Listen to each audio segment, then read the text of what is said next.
Da li mogu da trčim?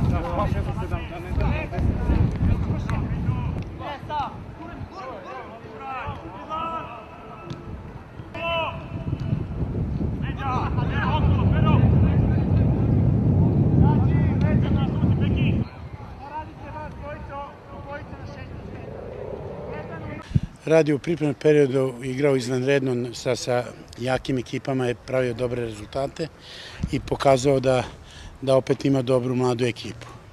To šta se desilo u prva dva kola da nisu osvojili ni jedan bod, to je fudbal. Imali su oni šanse i u jednoj i u drugoj utakmici da ostanu neporaženi, međutim nisu uzeli bod.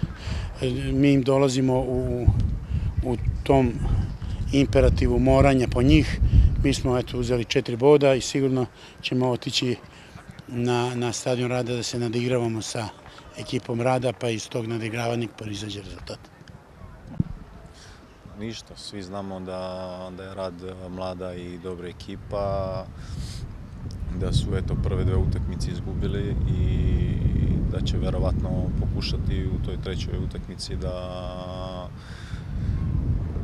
pokušaju da nas dobiju.